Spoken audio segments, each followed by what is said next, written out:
ನಮಸ್ಕಾರ ವೀಕ್ಷಕರೇ, welcome to architects for design. ವೀಕ್ಷಕರೇ, ನಾವು ವಿಜಯ ಬ್ಯಾಂಕ್ ಲೇಔಟ್ನಲ್ಲಿ 29 ಫೀಟ್ ಬೈ 33 ಫೀಟ್ನಲ್ಲಿ ಬಿಲ್ಡಿಂಗನ್ನು ಕನ್ಸ್ಟ್ರಕ್ಷನ್ ಮಾಡ್ತಾ ಇದ್ದೀವಿ. ಆ ಬಿಲ್ಡಿಂಗ್ ಕನ್ಸ್ಟ್ರಕ್ಷನ್ದು ಪ್ಲ್ಯಾನ್ ನಮ್ಮ ಹತ್ರ ಇದೆ. ಅಲ್ಲಿ ನಾವು ಎಲ್ಲೆಲ್ಲಿ ಏನೇನನ್ನು ಪ್ರೊವೈಡ್ ಮಾಡಿದ್ವಿ ಅನ್ನೋದನ್ನು ಈ ವಿಡಿಯೋದಲ್ಲಿ ನೋಡ್ತಾ ಹೋಗೋಣ ಬನ್ನಿ. ಮೊದಲಿಗೆ ವೀಕ್ಷಕರೇ, ಇದು ನಾರ್ತ್ ಫೇಸಿಂಗ್ ಸೈಟ್ ಆಗಿರುತ್ತೆ. ನೋಡಿ, ಇಲ್ಲಿ ನೋಡ್ತಿದ್ದೀರಾ ನಾರ್ತ್. ಅದೇ ರೀತಿ ಈ ಕಡೆ ರೋಡ್ ಇದೆ ನಮಗೆ. ಅದೇ ರೀತಿ ವೆಸ್ಟ್ ಈ ಕಡೆ ಏನು ಕಾಣ್ತಾ ಇದೆ, ಈ ಕಡೆನೂ ಕೂಡ ನಮಗೆ ರೋಡ್ ಇದೆ. ಮತ್ತು ಪಾರ್ಕಿಂಗನ್ನು ನೀವು ಇಲ್ಲಿ ನೋಡ್ತಿರ್ಬೋದು, ನಾರ್ತ್ ಈಸ್ಟ್ ಕಾರ್ನರಲ್ಲಿ ಪಾರ್ಕಿಂಗ್ ಬರ್ತಾ ಇದೆ. ಪಾರ್ಕಿಂಗ್ ಡೈಮೆನ್ಷನ್ ನಮಗೆ 10 ಫೀಟ್ ಬೈ 10 ಫೀಟನ್ನು ಪ್ರೊವೈಡ್ ಮಾಡಿದ್ದೀವಿ ವೀಕ್ಷಕರೇ. ಯಾಕೆ ಇಷ್ಟು ಪ್ರೊವೈಡ್ ಮಾಡಿದ್ವಿ ಅಂದರೆ, ಇದು ಕೇವಲ 2 ವೀಲರ್ ಪಾರ್ಕಿಂಗ್ಗೆ ಮಾತ್ರ. ಅವ್ರಿಗೆ ಕಾರನ್ನು ನಿಲ್ಲಿಸ್ಕೊಳ್ಳೋಕ್ಕೆ ಬ್ಯಾಕ್ ಸೈಡ್ ಜಾಗ ಇದೆ. ಅದಕ್ಕೋಸ್ಕರ ನಾವಿಲ್ಲಿ 2 ವೀಲರ್ ನಿಂತ್ಕೊಳ್ಳೋಕ್ಕೆ ಮಾತ್ರ, 2 2 ವೀಲರ್ ನಿಂತ್ಕೊಳ್ಳೋಕ್ಕೆ ನಾವು ಪಾರ್ಕಿಂಗನ್ನು 10 ಬೈ 10 ಫೀಟನ್ನು ಪ್ರೊವೈಡ್ ಮಾಡಿದ್ದೀವಿ. ಹಾಗೆಯೇ ಎಂಟ್ರಿಯನ್ನು ಈಸ್ಟ್ ಕಡೆಯಿಂದ ಕೊಡ್ತಾ ಇದ್ದೀವಿ. ಇದನ್ನು ಸೂರ್ಯ ಉದಯಿಸುವ ದಿಕ್ಕು ಅಂತ ಕರಿತೀವಿ. ಅದಕ್ಕೋಸ್ಕರ ಎಂಟ್ರಿ ಈ ಕಡೆ ನಮಗೆ ಇದೆ. ಎಂಟ್ರಿ ಆದಾಗ ಲಿವಿಂಗ್ ರೂಮ್ ನಮಗೆ ಫಸ್ಟ್ ಸಿಗ್ತಾ ಇದೆ. ಈ ಲಿವಿಂಗ್ ರೂಮನ್ನು 18 ಫೀಟ್ ಇಂಟು 15 ಫೀಟ್ 4 ಇಂಚನ್ನು ನಾವು ಪ್ರೊವೈಡ್ ಮಾಡಿದ್ದೀವಿ ವೀಕ್ಷಕರೇ. ಮತ್ತು ಇಲ್ಲಿ ನೀವು ನೋಡ್ತಿರ್ಬೋದು, ವಿಂಡೋಗಳನ್ನ ಪ್ರೊವೈಡ್ ಮಾಡಿದ್ದೀವಿ. 4 ಫೀಟ್ ಇಂಟು 6 ಫೀಟನ್ನು ಪ್ರೊವೈಡ್ ಮಾಡಿದ್ದೀವಿ. 4 ಫೀಟು ವಿಡ್ತ್ ಆಗಿರುತ್ತೆ, ಹಾಗೆಯೇ 6 ಫೀಟು ಹೈಟ್ ಆಗಿರುತ್ತೆ.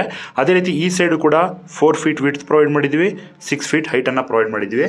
ಮತ್ತು ಇದನ್ನು ನಾವು ನಿಮಗೆ ಎಲಿವೇಷನನ್ನು ತೋರಿಸ್ತೀವಿ. ಎಲಿವೇಷನನ್ನು ತೋರಿಸಿದಾಗ ನಿಮಗೆ ಇನ್ನೂ ಕೂಡ ಕ್ಲೀನಾಗಿ ಅರ್ಥ ಆಗುತ್ತೆ.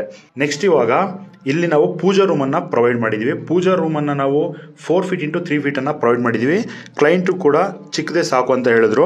ಅದಕ್ಕೋಸ್ಕರ ನಾವು 4 ಫೀಟ್ ಇಂಟು 3 ಫೀಟನ್ನು ಪ್ರೊವೈಡ್ ಮಾಡಿದ್ದೀವಿ. ಪೂಜಾ ರೂಮ್ ಕೂಡ ವಾಸ್ತು ಪ್ರಕಾರನೇ ಮಾಡಲಾಗಿದೆ. ಅಂದರೆ ನಮ್ಮ ಫೇಸ್ ಈಸ್ಟ್ ದಿಕ್ಕಿಗೆ ಇರಬೇಕಾಗುತ್ತೆ. ಸೊ ಇಲ್ಲಿ ಈಸ್ಟ್ ಫೇಸಿಗೆ ನಮ್ಮ ಮುಖ ಇರುತ್ತೆ. ಹಾಗೆಯೇ ಕಿಚನ್ ಮತ್ತು ಡೈನಿಂಗನ್ನು ಕಂಬೈನಾಗಿ ಕೊಟ್ಟಿದ್ದೀವಿ. ಇಲ್ಲಿ ನೋಡ್ತಿರ್ಬೋದು, 4 ಫೀಟ್ ಇಂಟು 3 ಫೀಟು ನಾವು ಪೂಜಾ ರೂಮನ್ನು ಪ್ರೊವೈಡ್ ಮಾಡಿರೋದು. ಮತ್ತು ಕಿಚನ್ ಮತ್ತು ಡೈನಿಂಗನ್ನು ಕಂಬೈನ್ ಮಾಡಿ ಇಲ್ಲಿ ಕೊಟ್ಟಿದ್ದೀವಿ. ಕಿಚನ್ ಮತ್ತು ಡೈನಿಂಗನ್ನು 13 ಫೀಟ್ ಇಂಟು 21 ಫೀಟನ್ನು ಪ್ರೊವೈಡ್ ಮಾಡಿದ್ದೀವಿ. ಇಲ್ಲಿ ಎರಡು ಕೂಡ ಕಂಬೈನ್ ಆಗಿರುತ್ತೆ. ನೆಕ್ಸ್ಟ್ ಹಾಗೆಯೇ ಇಲ್ಲಿ ಪೇರೆಂಟ್ಸ್ ಬೆಡ್ರೂಮ್ ಒಂದು ಬೇಕು ಅಂತ ಹೇಳಿದ್ರು. ಅದಕ್ಕೋಸ್ಕರ ಪೇರೆಂಟ್ಸ್ ಬೆಡ್ರೂಮನ್ನು 10 ಫೀಟ್ ಇಂಟು 11 ಫೀಟನ್ನು ನಾವು ಇಲ್ಲಿ ಪ್ರೊವೈಡ್ ಮಾಡಿದ್ದೀವಿ. ಹಾಗೆಯೇ ಅದಕ್ಕೆ ಅಟ್ಯಾಚ್ ಟಾಯ್ಲೆಟ್ ರೂಮನ್ನು ಕೂಡ ಕೊಟ್ಟಿದ್ದೀವಿ. ಅದರದ್ದು ಡೈಮೆನ್ಷನ್ 4 ಫೀಟ್ 4 ಇಂಚ್ ಇದೆ.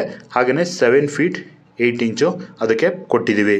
ಹಾಗೆಯೇ ಸ್ಟೇರ್ ಕೇಸ್ಗೆ ಹೋಗೋಕ್ಕೆ ಇಲ್ಲಿಂದ ಸ್ಟಾರ್ಟ್ ಮಾಡಬೇಕಾಗುತ್ತೆ. ಮತ್ತು ಇಲ್ಲಿ ನಾವು ಜಾಗವನ್ನು ವೇಸ್ಟ್ ಮಾಡಬಾರ್ದು ಅಂದ್ಬಿಟ್ಟು TV ಯೂನಿಟ್ನು ಕೂಡ ಇಲ್ಲೇ ಪ್ರೊವೈಡ್ ಮಾಡಿದ್ವಿ, ಸ್ಟೇರ್ ಕೇಸ್ದು ಪಕ್ಕದಲ್ಲೇ. ಹಾಗೆಯೇ ಇಲ್ಲಿ ಓಪನ್ ಸ್ಪೇಸನ್ನು ಪ್ರೊವೈಡ್ ಮಾಡಿರ್ತೀವಿ. ಯಾಕೆಂದರೆ ಗಾಳಿ ಬೆಳಕು ನೀಟಾಗಿ ಮನೆಯೊಳಗೆ ಬರಲಿ ಅಂದ್ಬಿಟ್ಟು ಇಲ್ಲಿ ಮೇಲೆ ಓಪನನ್ನು ಪ್ರೊವೈಡ್ ಮಾಡಿರ್ತೀವಿ. ನೆಕ್ಸ್ಟ್ ಇದು ಫಸ್ಟ್ ಫ್ಲೋರ್. ನೋಡಿ, ಸ್ಟೇರ್ ಕೇಸಿಂದ ಬಂದು ಇಲ್ಲಿ ಬಂದರೆ ನಮಗೆ ಫ್ಯಾಮಿಲಿ ಹಾಲ್ ಫಸ್ಟ್ ಸಿಗುತ್ತೆ. ಇದನ್ನು ನಾವು 16 ಫೀಟ್ ಇಂಟು 8 ಫೀಟ್ 6 ಇಂಚನ್ನು ಪ್ರೊವೈಡ್ ಮಾಡಿದ್ದೀವಿ, ಫ್ಯಾಮಿಲಿ ಹಾಲು. ಹಾಗೆಯೇ ಇಲ್ಲಿ ಒಂದು ವಿಂಡೋವನ್ನು ಕೂಡ ನಾವಿಲ್ಲಿ ಪ್ರೊವೈಡ್ ಮಾಡಿದ್ದೀವಿ. ಮತ್ತು ಸ್ಟೇರ್ ಕೇಸಲ್ಲಿ ಇಲ್ಲಿ ನೋಡಿ, ಫಸ್ಟ್ ಫ್ಲೋರಲ್ಲಿ ನಾವು ವಿಂಡೋಗಳನ್ನ ಪ್ರೊವೈಡ್ ಮಾಡಿದ್ದೀವಿ. ಇದನ್ನು ಎಲಿವೇಷನಲ್ಲಿ ನಿಮಗೆ ನೀಟಾಗಿ ತೋರಿಸ್ತೀವಿ. ನೆಕ್ಸ್ಟ್ ಇಲ್ಲಿ ಮಾಸ್ಟರ್ ಬೆಡ್ರೂಮನ್ನು ಪ್ರೊವೈಡ್ ಮಾಡಿದ್ದೀವಿ. ಇದ್ರದ್ದು ಡೈಮೆನ್ಷನ್ನು 18 ಫೀಟ್ ಇಂಟು 11 ಫೀಟ್ ಇದೆ. ಮತ್ತು ಅದಕ್ಕೆ ವಾಕಿನನ್ನು ಪ್ರೊವೈಡ್ ಮಾಡಿದ್ದೀವಿ. ಮತ್ತು ಇಲ್ಲಿ ಸ್ಲೈಡಿಂಗ್ ಡೋರನ್ನು ಕೊಟ್ಟಿದ್ದೀವಿ.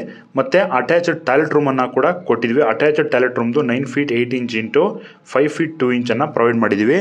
ಈ ಫುಲ್ ಏರಿಯಾನ ನಾವು ಮಾಸ್ಟರ್ ಬೆಡ್ರೂಮ್ಗೋಸ್ಕರನೇ ಯೂಸನ್ನು ಮಾಡಿದ್ದೀವಿ. ವಾಕಿನ್ನು ಕೂಡ 9 ಫೀಟ್ 8 ಇಂಚ್ ಕೊಟ್ಟಿದ್ದೀವಿ ಇಂಟು 5 ಫೀಟ್ 6 ಇಂಚ್. ನಾವು ಫಸ್ಟ್ ಬರಿತೀವಲ್ಲ, ಅದು ವಿಡ್ತ್ ಆಗಿರುತ್ತೆ ವೀಕ್ಷಕರೇ. ಹಾಗೆಯೇ ನೆಕ್ಸ್ಟ್ ಬರಿತೀವಲ್ಲ 5 ಫೀಟ್ 6 ಇಂಚ್ ಅಂತ, ಅದು ಈ ರೀತಿ ವರ್ಟಿಕಲ್ ಆಗಿರೋ ಡೈಮೆನ್ಷನ್ ಆಗಿರುತ್ತೆ. ಹಾಗೆಯೇ ಮುಂದೆ ಬಂದರೆ ಇಲ್ಲಿ ಫ್ರೆಂಚ್ ಡೋರನ್ನು ಪ್ರೊವೈಡ್ ಮಾಡಿದ್ವಿ. ಇಲ್ಲಿ ಬಾಲ್ಕನಿಯನ್ನು ನಾವು ಪ್ರೊವೈಡ್ ಮಾಡಿದ್ದೀವಿ. ಇಲ್ಲಿ ಬಾಲ್ಕನಿಯನ್ನು ನಾವು 6 ಫೀಟ್ ಇಂಟು 11 ಫೀಟನ್ನು ಪ್ರೊವೈಡ್ ಮಾಡಿದ್ವಿ. ಇದು ಬಾಲ್ಕನಿ ಆಗಿರುತ್ತೆ. ಹಾಗೆಯೇ ಇಲ್ಲಿ ಈ ಸೈಡಲ್ಲಿ ಚಿಲ್ಡ್ರನ್ ಬೆಡ್ರೂಮನ್ನು ಪ್ರೊವೈಡ್ ಮಾಡಿದ್ದೀವಿ. ಇದ್ರದ್ದು ಡೈಮೆನ್ಷನ್ 6 ಫೀಟ್ ಇಂಟು 10 ಫೀಟ್ ಆಗಿರುತ್ತೆ. ಹಾಗೆಯೇ ಅದಕ್ಕೆ ಅಟ್ಯಾಚ್ ಬಾತ್ರೂಮನ್ನು ಕೂಡ ಪ್ರೊವೈಡ್ ಮಾಡಿದ್ದೀವಿ. ಇದು 5 ಫೀಟ್ 9 ಇಂಚ್ ಇದೆ. ಹಾಗೆಯೇ ಇಂಟು 10 ಫೀಟ್ ಇದೆ. ಫುಲ್ ಈ ಲೆಂತನ್ನು ನಾವು ಅಟ್ಯಾಚ್ ಬಾತ್ರೂಮ್ಗೋಸ್ಕರನೇ ಯೂಸ್ ಮಾಡ್ಕೊಂಡಿದ್ದೀವಿ. ಇಲ್ಲೂ ಕೂಡ ಕಾರ್ನರ್ ವಿಂಡೋವನ್ನು ನಾವು ಪ್ರೊವೈಡ್ ಮಾಡಿದ್ದೀವಿ ವೀಕ್ಷಕರೇ. ಅಂದರೆ ಲುಕ್ ವೈಸ್ ಚೆನ್ನಾಗಿ ಕಾಣಲಿ ಅಂದ್ಬಿಟ್ಟು ಇಲ್ಲಿ ಕಾರ್ನರ್ ವಿಂಡೋ ಪ್ರೊವೈಡ್ ಮಾಡಿದ್ವಿ. ಹಾಗೆಯೇ ಇಲ್ಲಿ ಟಾಯ್ಲೆಟ್ ರೂಮಿಗೆ ಒಂದು ವೆಂಟಿಲೇಟರ್ನು ಕೂಡ ಪ್ರೊವೈಡ್ ಮಾಡಿದ್ದೀವಿ. ನೆಕ್ಸ್ಟ್ ಇದು ಟೆರೆಸ್ ಫ್ಲೋರ್ಗೆ ಇಲ್ಲಿ ಬರ್ತೀವಿ. ಈ ಕಡೆಯಿಂದ ಎಂಟ್ರಿ ಆಗುತ್ತೆ. ಮತ್ತು ಇಲ್ಲಿ ಲಾಬಿಯನ್ನು ನಾವು 6 ಫೀಟ್ 2 ಇಂಚ್ ಇದೆ. ಹಾಗೆಯೇ 8 ಫೀಟ್ 6 ಇಂಚು ಲಾಬಿ ಇದೆ. ಕ್ಲೈಂಟ್ ಪ್ರಕಾರ ಗೆಸ್ಟ್ ಬೆಡ್ರೂಮ್ ಮೇಲೆ ಬೇಕು ಅಂತ ಹೇಳಿದ್ರು. ಅದಕ್ಕೋಸ್ಕರ ನಾವು ಗೆಸ್ಟ್ ಬೆಡ್ರೂಮನ್ನು 8 ಫೀಟ್ ಇಂಟು 11 ಫೀಟ್ ಸೈಜನ್ನು ಕೊಟ್ಟು ಇಲ್ಲಿ ಮೇಲೆ ಕೊಟ್ಟಿದ್ವಿ. ಮತ್ತು ಅದಕ್ಕಾಗಿಯೇ ವಾಕಿನನ್ನು ಕೂಡ ಕೊಟ್ಟಿದ್ವಿ. 9 ಫೀಟ್ 8 ಇಂಚ್ ಇದೆ. ಹಾಗೆಯೇ 5 ಫೀಟ್ 6 ಇಂಚ್ ಇದ್ರದ್ದು ಡೈಮೆನ್ಷನ್ ಇದೆ. ಮತ್ತು ಅದಕ್ಕೆ ಅಟ್ಯಾಚ್ಡ್ ಟಾಯ್ಲೆಟ್ ರೂಮ್ ಕೂಡ ಇದೆ. 9 ಫೀಟ್ 8 ಇಂಚು ಇಂಟು 5 ಫೀಟ್ 2 ಇಂಚನ್ನು ಇಲ್ಲಿ ಪ್ರೊವೈಡ್ ಮಾಡಿದ್ದೀವಿ. ಮತ್ತು ಈ ಕಡೆಗೆ ಓಪನ್ ಟೆರೇಸನ್ನು ನಾವು ಪ್ರೊವೈಡ್ ಮಾಡಿದ್ದೀವಿ ವೀಕ್ಷಕರೇ. ನೀವೀಗ ಎಲಿವೇಶನ್ ಅನ್ನು ಅಬ್ಸರ್ವ್ ಮಾಡ್ತಿರ್ಬೋದು. ನೋಡಿ, ನಾವು ಹೇಳಿದ್ವಿ ಇಲ್ಲಿ ವಿಂಡೋಗಳನ್ನ ಪ್ರೊವೈಡ್ ಮಾಡಿದೀವಿ 2 ಅಂತ. ಇದು ಗ್ರೌಂಡ್ ಫ್ಲೋರ್ ಪ್ಲಾನ್. ಇಲ್ಲಿ 2 ವಿಂಡೋ ಏನು ಕಾಣ್ತಾ ಇದೆ, ನೀವು 3D ಡ್ರಾಯಿಂಗ್ ಅಲ್ಲೂ ಕೂಡ ವಿಂಡೋಗಳನ್ನ ಅಬ್ಸರ್ವ್ ಮಾಡ್ತಿದ್ದೀರಾ. 4 ಫೀಟ್ ಇಂಟು 6 ಫೀಟ್ ಅದು ಹೈಟ್ ಇದೆ. ಅದೇ ರೀತಿ ಗ್ರೌಂಡ್ ಫ್ಲೋರ್ ಅಲ್ಲಿ ಈ ಸೈಡ್ ಒಂದು ವಿಂಡೋ ಇದೆ ನೋಡಿ, ಈ ವಿಂಡೋ ಇದನ್ನು ಕೂಡ 4 ಫೀಟ್ ಇಂಟು 6 ಫೀಟ್ ಪ್ರೊವೈಡ್ ಮಾಡಿದ್ದೀವಿ. ಅದನ್ನು ಕೂಡ ನೀವು 3D ಅಲ್ಲಿ ಅಬ್ಸರ್ವ್ ಮಾಡ್ತಿರ್ಬೋದು. ಇಲ್ಲೇನು ಪ್ಲಾನ್ ಇದೆ ಅದ್ರ ಪ್ರಕಾರನೇ ನಾವು ಎಲಿವೇಶನ್ ಅನ್ನು ಕೂಡ ಮಾಡಿದ್ದೀವಿ. ಹಾಗೆಯೇ ಇಲ್ಲಿ ಪೇರೆಂಟ್ಸ್ ಬೆಡ್ರೂಮ್ ಅಲ್ಲೂ ಕೂಡ ಒಂದು ವಿಂಡೋ ಇದೆ. ಈ ವಿಂಡೋವನ್ನು ಕೂಡ ನೀವು ಎಲಿವೇಶನ್ ಅಲ್ಲಿ ನೋಡ್ತಾ ಇರ್ಬೋದು. ನೆಕ್ಸ್ಟ್ ಫಸ್ಟ್ ಫ್ಲೋರ್ಗೆ ಹೋದರೆ ಇಲ್ಲಿ ಬಾಲ್ಕನಿಯನ್ನು ಪ್ರೊವೈಡ್ ಮಾಡಿದ್ದೀವಿ. ನೀವು ಇಲ್ಲಿ ಬಾಲ್ಕನಿದು ಜಾಗವನ್ನು ನೋಡ್ತಾ ಇದ್ದೀರಾ. ಹಾಗೆಯೇ ಇಲ್ಲಿ ಕಾರ್ನರ್ ವಿಂಡೋವನ್ನು ನಾವು ಪ್ರೊವೈಡ್ ಮಾಡಿದ್ವಿ ಅಂತ ಹೇಳಿದ್ವಿ. ಅದೇ ರೀತಿ ಕಾರ್ನರ್ ವಿಂಡೋವನ್ನು ಕೂಡ ನೀವು ಎಲಿವೇಶನ್ ಅಲ್ಲಿ ಅಬ್ಸರ್ವ್ ಮಾಡ್ತಿದ್ದೀರಾ. ಮತ್ತೆ ಸ್ಟೇರ್ ಕೇಸಲ್ಲಿ ನೋಡಿ, ವಿಂಡೋ ಇಲ್ಲಿ 2 ಪ್ರೊವೈಡ್ ಮಾಡಿದ್ವಿ ಅಂತ ಹೇಳಿದ್ವಿ ಆವಾಗಲೇ ಪ್ಲಾನ್ ಎಕ್ಸ್ಪ್ಲೇನ್ ಮಾಡಬೇಕಾದ್ರೆ. ಆ ವಿಂಡೋವನ್ನು ನೀವು ನೋಡ್ತಾ ಇರ್ಬೋದು. ಲಾರ್ಜ್ ವಿಂಡೋವನ್ನು ಅಲ್ಲಿ ಪ್ರೊವೈಡ್ ಮಾಡಿದ್ವಿ.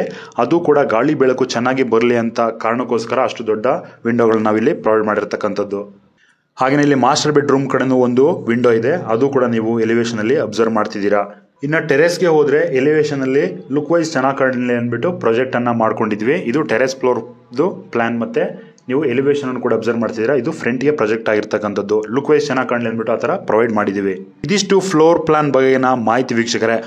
ನೀವು ನಮ್ಮ ಚಾನಲ್ಗೆ ಸಬ್ಸ್ಕ್ರೈಬ್ ಆಗಿ, ಹಾಗೆಯೇ ನಿಮಗೆ ಯಾವ ಟಾಪಿಕ್ ಬಗ್ಗೆ ವಿಡಿಯೋ ಬೇಕು ಅನ್ನೋದನ್ನ ಕಮೆಂಟ್ನಲ್ಲೂ ಕೂಡ ತಿಳಿಸಬಹುದು. ಹಾಗೆಯೇ ವೀಕ್ಷಕರೇ, ಡಿಸೈನ್ ಪ್ಲಸ್ ಕನ್ಸ್ಟ್ರಕ್ಷನ್ ಅನ್ನ ಮೈಸೂರು ಅಥವಾ ಬೆಂಗಳೂರಿನಲ್ಲಿ ಮಾಡಿಸ್ಬೇಕು ಅಂತ ಹೇಳಿದ್ರೆ ಇಲ್ಲಿ ಕಾಣ್ತಿರ್ತಕ್ಕಂಥ ನಂಬರ್ಗೆ ಕಾಂಟ್ಯಾಕ್ಟ್ ಅನ್ನ ಮಾಡಿ ಅಂತ ಹೇಳ್ತಾ ಮುಂದಿನ ವಿಡಿಯೋದಲ್ಲಿ ಮತ್ತೆ ಸಿಗೋಣ.